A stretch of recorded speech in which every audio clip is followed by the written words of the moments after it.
Nous sommes ici au Salon du Livre 2018, au pavillon Les Lettres d'Afrique, avec une écrivaine sénégalaise, auteure du livre, entre autres, vous avez dit féministe, un sujet d'actualité. Alors, Madame Kane, dites-nous en quelques mots les grandes lignes de ce livre d'actualité.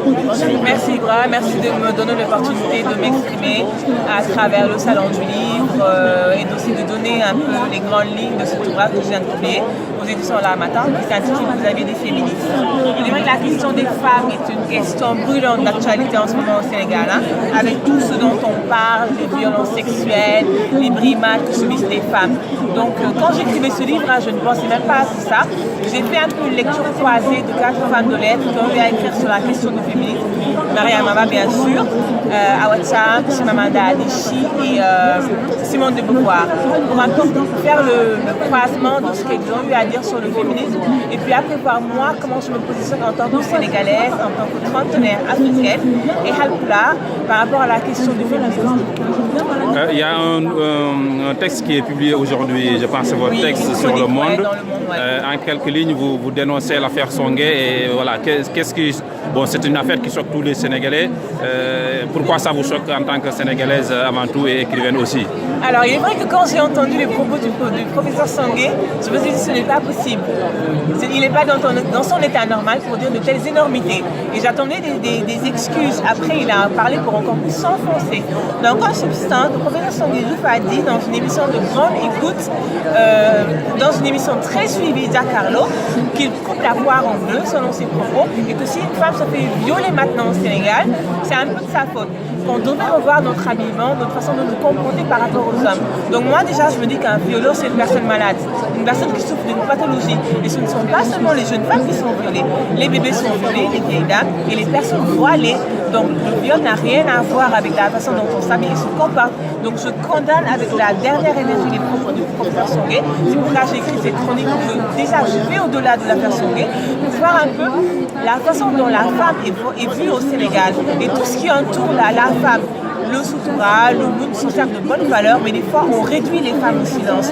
On les pousse à ne rien dire et on voit que le mal est dans les maisons parce que les femmes se font violer des fois par une personne qui est dans leur entourage proche et on étouffe l'affaire, on l'empêche de porter plainte pour pas que la cellule familiale explose. Donc il faut aller au-delà de tout ça et on est en 2018 quand même, que la parole soit libérée et que la femme sénégalaise change de paradigme. Est-ce que si on en arrive là, est-ce que vous ne pensez pas que le Sénégal est un pays quand même comme d'autres pays qui perd ses valeurs, parce qu'on sait que quand on parle du Sénégal, c'est un pays de valeurs, les valeurs traditionnelles, etc., etc.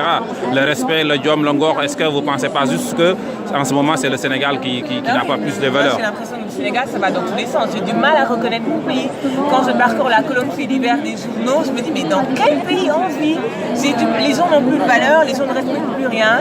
Il est vrai qu'on doit s'inspirer de la modernité, mais aussi on doit puiser dans cette tradition qui est la nôtre et ne pas la perdre de vue. Donc moi j'ai l'impression qu'on est en train de tout perdre et c'est ce qui conduit à cette situation-là. Mais est-ce que vous ne pensez pas juste c'est juste quelques cas rares et mais comme on dit chez nous, comme on dit partout, les gens bien resteront toujours bien. Autrement dit, est-ce que vous ne pensez pas juste que c'est quelques cas quand même graves, mais que le Sénégal quand même c'est toujours un pays exemplaire? Oui, mais moi je pense que si on dit ça, oui, mais c'est quelques cas, c'est pas grave, on minimise cet impact-là. Alors que moi je pense que les cas de viol dont on parle tous les jours, sur les réseaux sociaux, dans les journaux, c'est pas comme avant. On n'avait pas des cas de viol aussi fréquents. Donc on ne doit pas minimiser ces quelques cas isolés.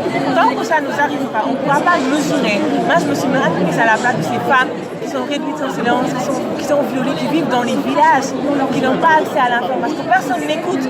Qu'est-ce qu'on fait de ces femmes-là? Donc on devrait vraiment prendre ce problème à bas le corps et le combattre. Très bien, mais est-ce que vous pensez que les autorités sénégalaises font leur travail? Non. Donc c'est à nous, citoyens, citoyennes, de taper du poing sur la table, de dire qu'on n'est pas d'accord, de nous exprimer, surtout nous les femmes. Parce qu'en voyant les réactions à l'affaire Songué, mais j'ai l'impression que les femmes sont les premières ennemies des femmes. Elles disent oui, mais bon, c'est un peu de leur faute si elles sont violées, elles auraient dû se couvrir. Donc on a un problème là. Très bien, Madame Kane, merci d'avoir répondu à nos... Merci beaucoup. Bon salon.